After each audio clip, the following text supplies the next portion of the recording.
Hello again. So we're going to be heading up tomorrow morning, first thing up into the Andes Highlands, visiting a salt flat called Calchari.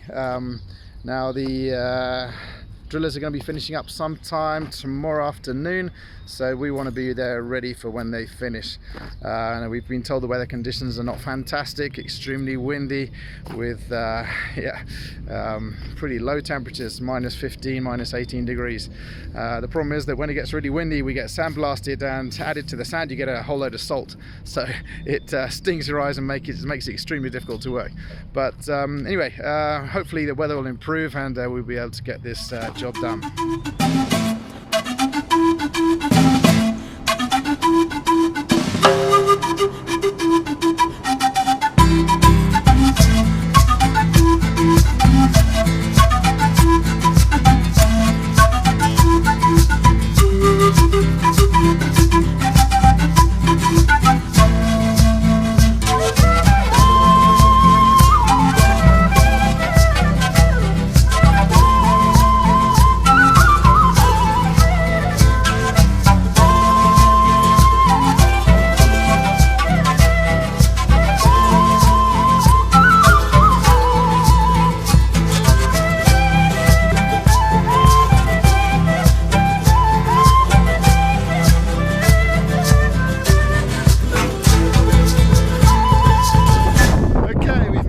Stop because we need to refuel.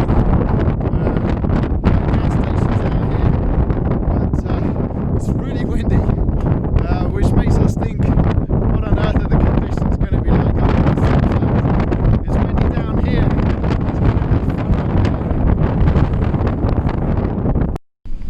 Right, we've just had a clutch failure. I'm afraid the vehicle is not moving.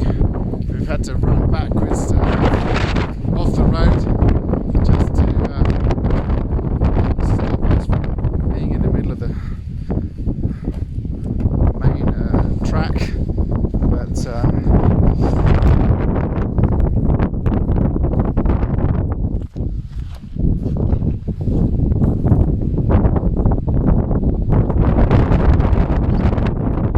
not good, middle of nowhere, no cell phone coverage.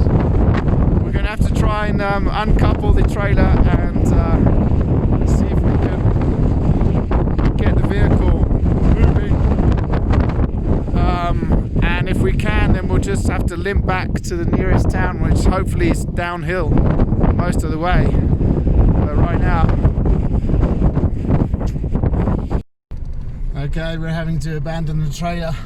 We've managed to get it moving without the trailer, and we're going to see if we can limp back to the base. It'll only go in first gear, so we're going to have to link back to the nearest town, which is a little drive, but fortunately it's downhill.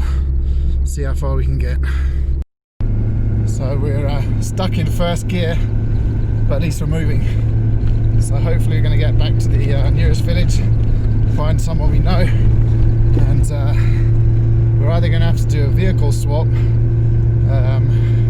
or see if we can get this fixed, see if it's an easy fix. We'll see. So sometimes things happen for a reason. We took the tow bar off the vehicle which we were using and found that under here, if you can see this, the chassis has broken away, and here's the piece of metal which had come off, and this was where, well, it's one of the main anchor points for the tow bar, the only other one being here. So in other words, we had one bolt holding on the tow bar, which meant that at any moment the tow bar would have broken free and we would have lost the trailer down the mountainside. So we're actually really glad this has happened, and so we're going to go up into the mountains this time with a slightly newer truck and with the tow bar fully bolted on. It's good handiwork there from Eliseo. Saludos. Hola. Here we go. Fun. The dust is horrific. Once again, on the road. We're going to go and hopefully we're going to find our trailer still there. We're completely filthy. Anyway, the main thing is we get there, get to the well site with the equipment. Trailer's here, which is a good thing. Izquierda, izquierda.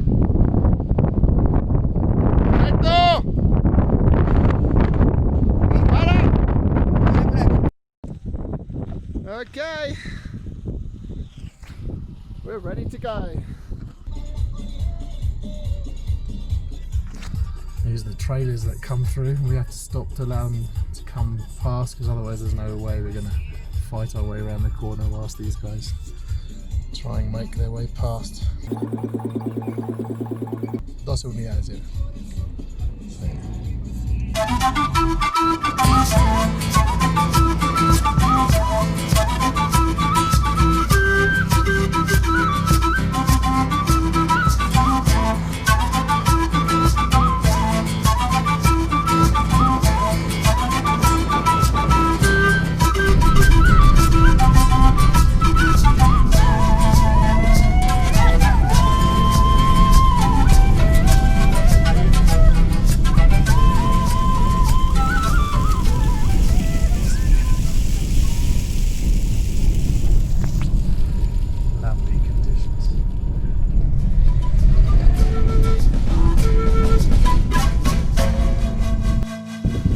Well, we've arrived.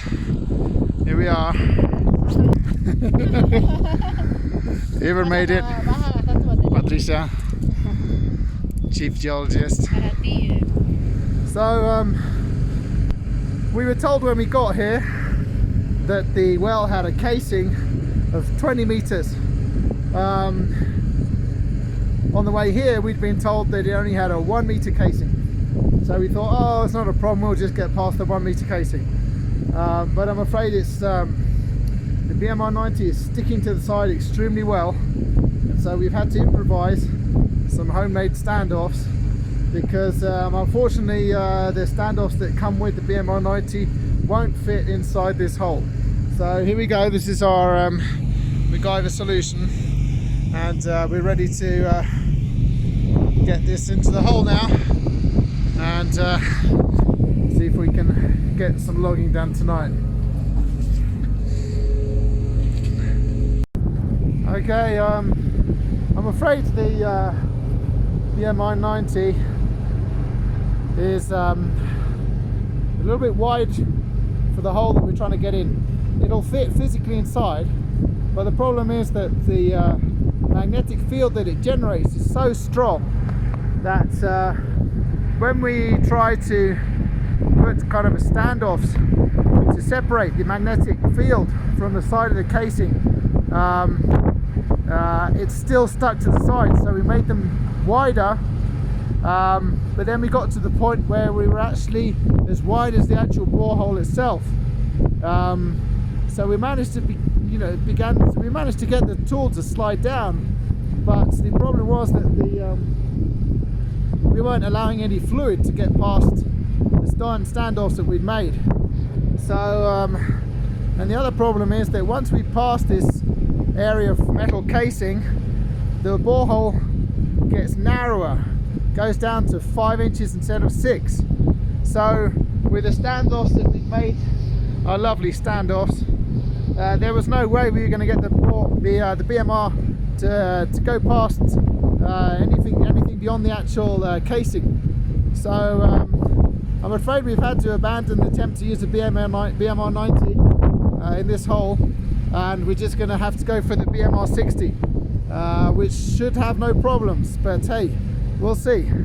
It's pretty late at night, and we're going to have to work all night because the rig is on standby.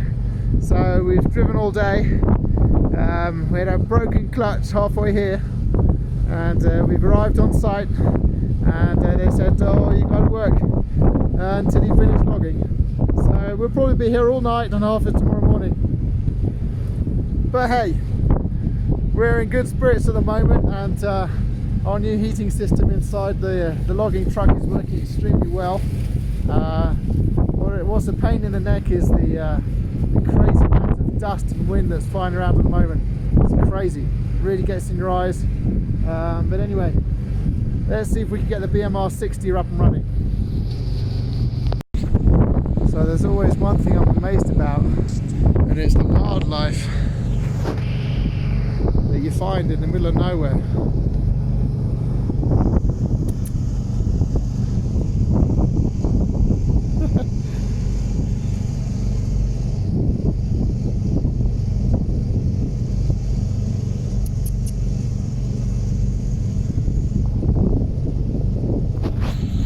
Nice little desert fox. Come to keep us company. Okay, we're running the BMR 60, and it looks like it's going down nicely. Yeah, this one isn't sticking onto the side casing. ¿Todo bien? Okay, excellent.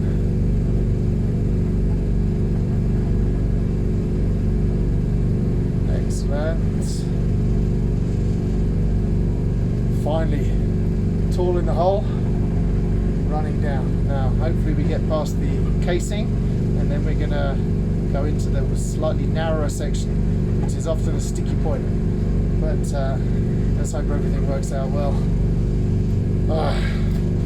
It's been a bit of a tough start up this time. Going down 7 meters, 15 meters, 15 metros. Faltan unos 5 metros aproximadamente. ¿Cuánto metro va?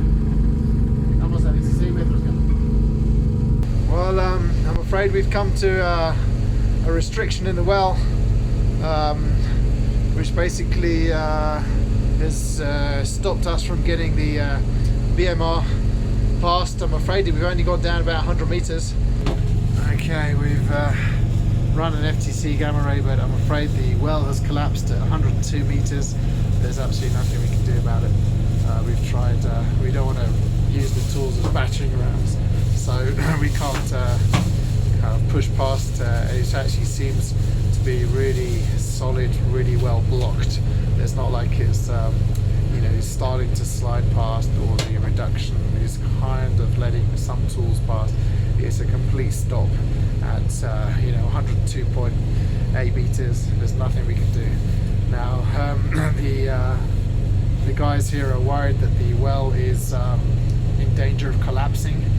In fact, it might have collapsed at that point. What they don't want is to continue to collapse, so they're going to have to run back in with the drilling rods, and then once they've hit TD, the bottom of the well, what they're going to do is put the PVC piping down inside the drilling rods, and then they're going to withdraw and backfill the gravel. So that's going to take about 5 days.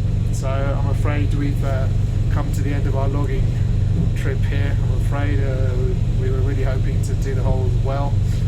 It was a good opportunity to log in an open well, but in this case they've had some problems when they were drilling, and it's been evident that the well is not that stable. So never mind, we're packing up now, and what time is it? 2:15 in the morning. But we'll go and get a bit of rest, and then head back to the base, and the guys will have to come back again, I guess, probably sometime about 4 or 5 days time, I reckon. So we've finally managed to get a bit of rest. It's extremely frustrating to come all the way out here, get set up, hang the tools over the well, start logging, and then realize that the well is blocked at 100 meters from the surface, and the 550 meters odd of well that's below you can't even reach. it's a real pain. But on the other hand, there's we can't use the tools as battering rams to try and break through either. They're way too expensive for us to be doing that. And but it's really frustrating, because you want to come out here, you want to do a good job, you want to take some good results back to the base, so they can be interpreted and sent off to the client. And that business strategy is based on the results that you bring back from the field, and to not be able to do that is extremely frustrating. But to be honest, there's just nothing else that we can do. We're not quite sure how big this blockage is, and we're just going to have to wait till we get the call again to say that the well is ready. Obviously, logging in open hole is much better for us because we can get better results. We can log through PVC, but we can't use all of our instruments. So it's a bit of a shame, but it's just the way things happen. There's not much we can do about it. Okay, so just a quick update. The drillers went back down and they hit quite a big collapse from about 100 meters down to 150 meters. So there was no way we were going to get the tools through there. So they're going to have to just keep on drilling, clean up the whole well, and we'll come back and log it again later on.